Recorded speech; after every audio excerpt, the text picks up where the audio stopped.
All right, Brian Bay here for the post week 2 power rankings.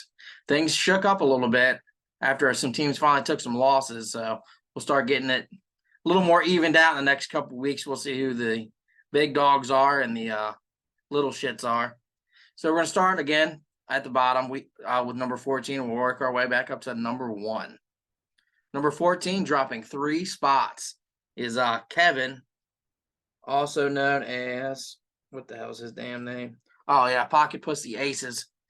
Dropped 3 spots. Mainly because Barkley got hurt. He has no bench, and he did not make any moves to remedy the Barkley injury from what I've seen. So until he does that, he's going to be the bottom feeder. He really needs to gear up and try to make a trade with someone somewhere.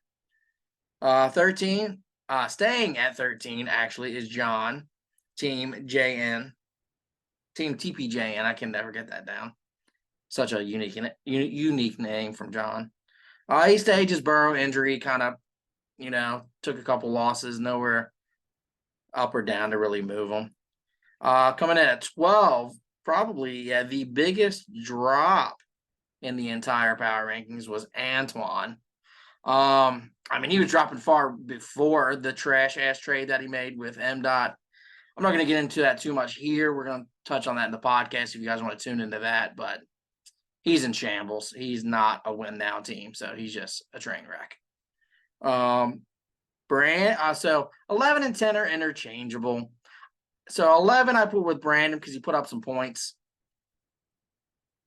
But and what was he last week? I didn't write that one down. Where the hell was Brandon? He was 12, so he went up a spot.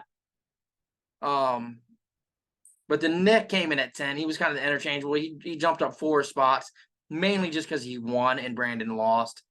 But points-wise and style points, really, Brandon can catch him with a win. It'll be easy money if Brandon takes a dub this week. Even if Nick wins, he's probably going to jump him. Nick's kind of overrated right now, if you will. A little AP pool kind of situation. Jacob stayed the same at 9. Would have probably went up with winning, but he lost Chubb and that horrendous injury. He's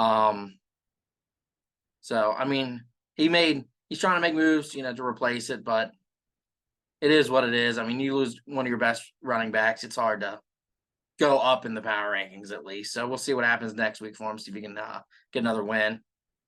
Jimmer stayed the same. He's just still bland old Jimmer. All rice cakes, kind of plain rice cakes, you feel, not even the flavored kind, just under the radar Jimmer.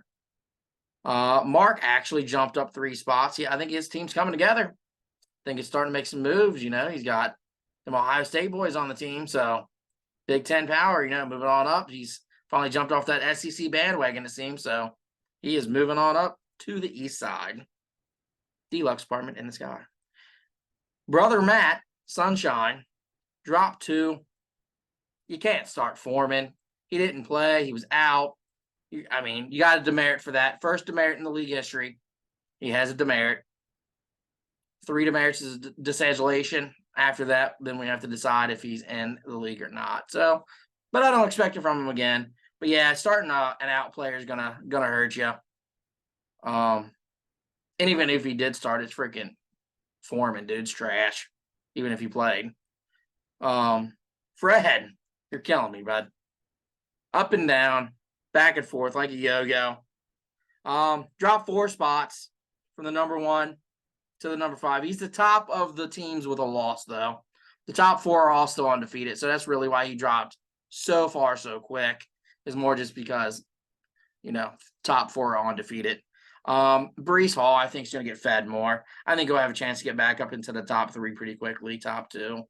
I'm not worried about Fred long term. I still think he's a solid playoff championship contender, so I'm not jumping off that wagon yet. I think the Jets just need to feed Brees, especially now that all AA round's gone. So I don't see why they wouldn't just feed him every play till the wheels fall off. This is their chance to win it. So, number 3 coming in is me, Cincinnati Bay. I got the highest score, so let's be honest, that was a lot to do with it. Still not ready for being 1 or 2.